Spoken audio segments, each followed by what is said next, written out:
السلام علیکم، میں ہوں آپ کی ہوسٹ سیدہ فریال فاطمہ۔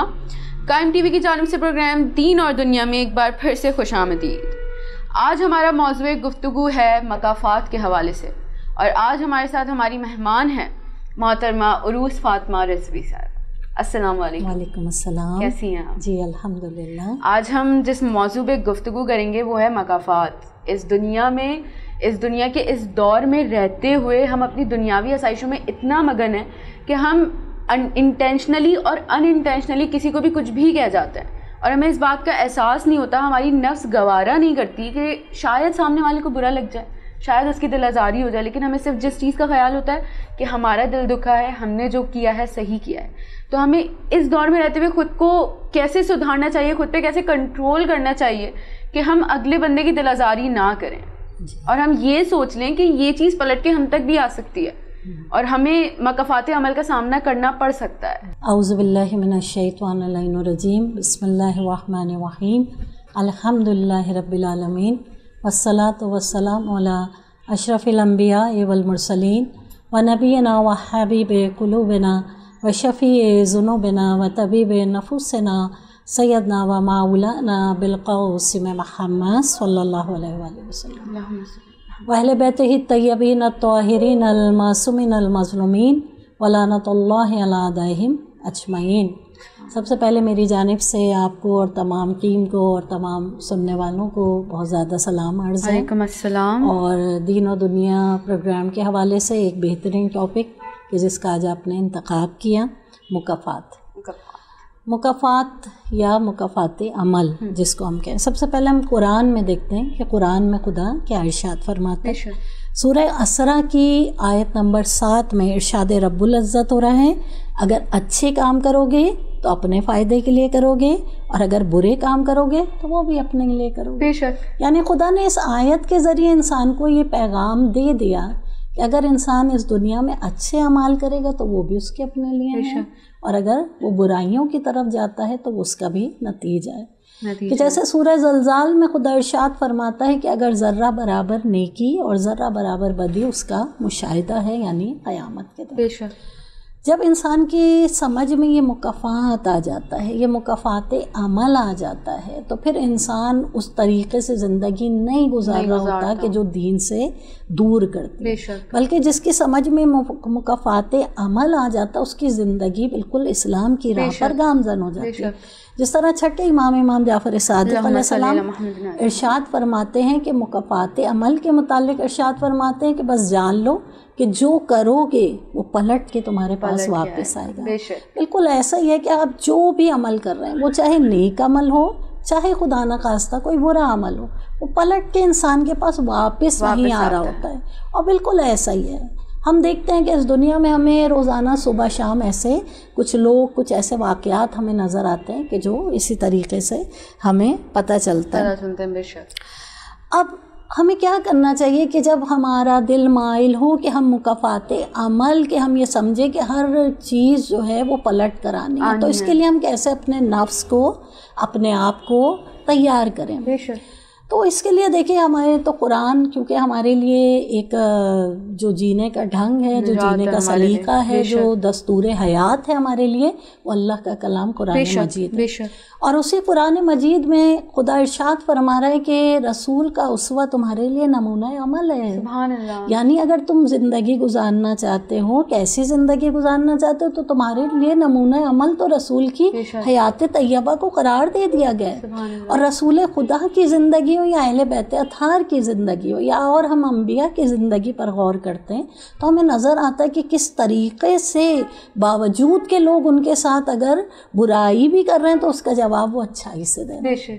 خود رسول خدا کی سیرت میں ہمیں نظر آتا ہے کہ جب ایک مرتبہ رسول خدا جاتے ہیں اور ایک ضعیفہ راستے میں ملتی ہے اور وہ پانی کی مشق کا بوجھ اٹھائے ہوئے، رسول خدا ارشاد فرماتے ہیں، ضعیفہ کیا میں تیرے بوجھ کو اٹھا سکتا ہوں؟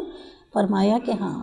رسول خدا اس کے بوجھ کو اٹھا کے اس کے گھر تک پہنچاتے ہیں۔ جب گھر سے نکلنے لگتے ہیں، ضعیفہ کہتی ہے کہ دیکھو سورج سے بہت شریف جوان نظر آتے ہو، میں تمہیں ایک نصیحت کرنا چاہتا ہوں۔ رسول خدا فرماتے ہیں کہ کہیے کیا کہنا ہے؟ کہتے ہیں میں تمہیں یہ نصیحت کرنا چاہتی ہوں کہ یہاں مکے میں ایک جوان آئے کہ جس نے دعوت حق بلند کیا، جو کہتا ہے کہ میں اللہ کا نبی ہوں، اور میں کیونکہ وہ کافرہ تھی تو کہتی ہے میں تمہیں وصیت کرتی ہوں کہ کبھی بھی اس کی باتوں میں نہیں آنا. رسول خدا سر کو جھکاتے اور مسکراتے ہیں. تو وہ کہتی ہے کہ تم ویسے تو بہت شریف انسان معلوم ہوتے ہو تو یہ مسکراہٹ کس لیے؟ رسول فرماتے ہیں کہ میں تمہارے کہنے پہ عمل نہیں کر سکتا. پوچھا کیوں؟ کہا اس لیے کہ میں ہی تو وہ ہوں کہ جو دعوت حق لے کر آیا ہے. تو وہ کہتی ہے کہ یہ جو آج آپ نے عمل کیا یہ کیوں کیا؟ کہا کہ یہ تو میرے اللہ کا حکم ہے اور یہ جو دین میں لے کر آئے ہوں یہ اس کا ایک چھوٹا سا حکم خدا ہے. تو لہٰذا وہ متاثر ہوتی ہے اور اس سے اور دعوت حق کو قبول کرتی ہے. تو لہٰذا انسان کا عمل وہ نمونہ عمل کے جو ہمارے لیے دستور حیات ہے جو مجھے اور آپ کو جینے کا ڈھنگ سکھا رہی ہے، یا آئمہ کی زندگی کی طرف اگر ہم دیکھتے ہیں کہ وہ کس طرح سے عمل انجام دیتے ہیں، دشمنوں سے بھی بہترین سلوک. آپ دیکھیں مولا کائنات کے وہ 25 سال کے جس کو ہم خاموشی کے 25 سال کہتے ہیں، دراصل وہ خاموشی کے 25 سال نہیں تھے، وہ مولا کائنات کی وہ محنت کے جو دین کے لیے جو اسلام کے لیے امام دیکھ رہے تھے حق ان کا چھن گیا تھا. جناب فاطمہ زہرا کی شہادت واقع ہو گئی تھی لیکن اس کے باوجود آپ دین کے لیے اسلام کے لیے بہترین اعمال کو انجام دیتے، نیکیوں کے عمل کو انجام دیتے. آپ اور آگے بڑھتے جائیے، امام حسن مشتبہ یا خود امام حسین علیہ السلام یا خود جناب سید سجاد علیہ السلام کی اگر میں بات کروں تو دشمنوں سے بہترین سلوک ہے. بے شک. لہٰذا وہ عمل مجھے اور آپ کو بتا رہے کہ زندگی کس طرح سے گزارنی ہے، اور ہر عمل پلٹ کر آئے گا. جو انسان اچھا عمل کرے گا وہ بھی پلٹ کر آتا ہے، اور جو انسان اگر برائی کی طرف جاتا ہے تو وہ بھی عمل جو ہے وہ پلٹ کر آتا ہے. جو انسان نیکیاں کرے گا خدا کی خاطر کرے گا تو انشاءاللہ کہ خدا ہی اس کا اجر دینے والا ہے. بے شک. لیکن مکافات عمل کے لیے ضروری ہے کہ انسان نا اپنے نفس کا محاسبہ کرے، کہ جس طرح مولا کائنات بھی فرماتے ہیں کہ بہت ضروری ہے. مولا فرماتے ہیں کہ میں اپنے شیعوں سے 2 چیزوں کی وجہ سے بہت زیادہ فکر مند رہتا ہوں، ایک لمبی آرزویں اور ایک اپنے نفس کو بے مہار چھوڑ دینا. مولا کائنات فرما رہے ہیں. تو لہٰذا بہت ضروری ہے کہ ہر انسان جو ہے وہ اپنے نفس کا محاسبہ کرے. نفس کا محاسبہ کرنا بہت ضروری ہے. نفس کا جب انسان محاسبہ کرتا ہے پھر یہ جان لے کہ اصل میں انسان کی حقیقت کیا ہے. ائمہ معصومین علیہ السلام کی روایتوں کی روح سے ہمیں معلوم ہوتا ہے کہ 3 چیزیں اگر انسان سمجھ لے تو بہت اچھی تبدیلی اس کے اندر پیدا ہوتی ہے.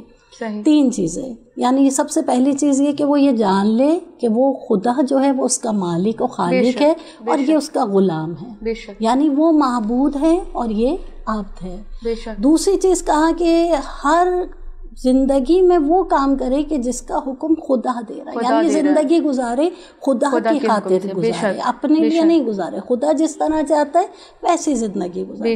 اور تیسری چیز جو ائمہ معصومین کی روایتوں میں ملتی ہے وہ یہ ہے کہ جو مال خدا نے تمہیں عطا کیا ہے تو کیونکہ وہ مال تمہارا اپنا تو ذاتی نہیں ہے، خدا نے عطا کیا، لہٰذا اس مال کو بالکل اسی طریقے سے خرچ کرے کہ جس طرح خدا چاہتا ہے. اب دیکھیے جب یہ 3 چیزیں انسان کے اندر پیدا ہوں گی، جب وہ شعور کے ان منازل کو طے کرے گا اور جب وہ سمجھے گا کہ میں تو غلام ہوں، میری حیثیت ہی کیا ہے، میں اس آقا کے مطابق زندگی گزاروں کہ جس نے مجھے اس دنیا میں بھیجا، کیوں بھیجا، کس لیے بھیجا، کیا کرنا ہے. تو لہٰذا ہماری زندگی کیسی ہو، خدا کی خاطر، ہر لمحہ خدا کی خاطر ہو، جینے کا سلیقہ.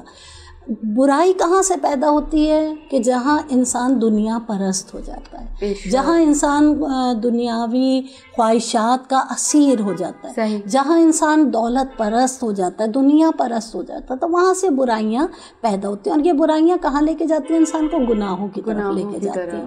اور گناہ انسان کے لیے وہ مشکل مرحلہ ہے کہ جس پہ اگر خدا نخواستہ کوئی گناہ کبیرہ کا مرتکب ہوتا ہے تو خدا نے اس پہ عذاب کا وعدہ کیا. اور عذاب بھی کیسا وعدہ؟ خدا قرآن میں ارشاد فرماتا ہے ضرور بضرور. اور کون سا عذاب؟ آگ کا عذاب، جہنم کی آگ کا عذاب. تو لہٰذا جب خدا کی ذات اس کے لیے جو ہے وہ اصل ذات خدا اس کے لیے بن جائے گی، اس کی نگاہ میں خدا کی ذات ہی مرکز اور محوریت حاصل کر لے گی، تو پھر اس کی زندگی اور جینے کا ڈھنگ الگ ہوگا. پھر وہ ہر عمل کے وقت، ہر گفتگو کے وقت، ہر کام کے وقت یہ سوچے گا وہ میرا پروردگار مجھے دیکھ رہا ہے، مجھے زندگی کیسے گزارنی جیسا وہ چاہتا ہے، مجھے کس طرح جینا جس طرح وہ چاہتا ہے. لہٰذا ہماری زندگیاں بالکل اسی کے مطابق مطابق ہونی چاہیے اور ویسی ہونی چاہیے. اور جب انسان اس طریقے کی زندگی گزارتا ہے تو آپ دیکھیں پھر انسان اچھائیوں کی طرف بڑھتا ہے, پھر اپنے آپ کو برائیوں سے بچاتا ہے. پھر سوال ہی نہیں پیدا ہوتا نا کہ کسی کی دل آزاری کرنے کا انسان سوچ بھی ظاہر ہے. پھر وہ سمجھتا ہے کہ نہیں, خدا نے حکم دیا ہے, خدا نے معاشرت کے لیے بھیجا ہے, لہٰذا کچھ حق کے جو ہمارے اوپر بن رہے ہیں بندوں کے, تو ہمیں کس طریقے سے پورا کرنا ہے. وہ چاہے والدین ہوں, چاہے ہمارے پاس پڑوس, رشتہ دار ہوں, عزیز ہوں, دوست ہوں, احباب ہوں, یا خود مومنین کے ایک دوسرے کے اوپر کے جو حقوق ہیں اس کی طرف توجہ دے گا انسان, برائیوں سے بچے گا, گناہوں سے بچے گا. بس ایک چیز اسے کرنی ہے کہ ذات خدا اپنی زندگی کا جو محور ہے وہ ذات خدا کو بنا لے. اور جب ذات خدا اس کی زندگی کا محور بن جائے گا, خدا کی محبت اس کے قلب میں آ جائے گی, تو پھر اس کا اٹھنا بیٹھنا, چلنا پھرنا, کھانا سونا سب خدا کی خاطر ہو جائے گا. اور یہی اس کی کامیابی ہے انشاءاللہ. بس یہی مکافات عمل کہ جس کو جب انسان خدا کی یا آئمہ کی ذات کو سمجھ لیتا ہے, ان سیرتوں کو سمجھ لیتا ہے, تو پھر انسان جو ہے وہ مکافات کی بھی بے شک یہی ہماری زندگی اور یہی ہماری زندگی کا مقصد ہے کہ ہمیں ائمہ طاہرین علیہم السلام کے حساب سے اپنی زندگی کو گزارنا ہے. اور اگر ہم اس حساب سے اپنی زندگی کو گزاریں تو کبھی بھی ہم کسی بھی موڑ پہ یہ سوچ ہی نہیں سکتے کہ ہم کسی انسان کی دل آزاری کر سکتے ہیں. بے شک یہی ہماری زندگی کا مقصد ہے. آج ہمارے پروگرام کا موضوع تھا مکافات کے حوالے سے. انشاءاللہ ہم ایک اور نئے موضوع کے ساتھ حاضر ہوں گے. جب تک اپنا خیال رکھیے اور دیکھتے رہیے قائم ٹی وی. خدا حافظ.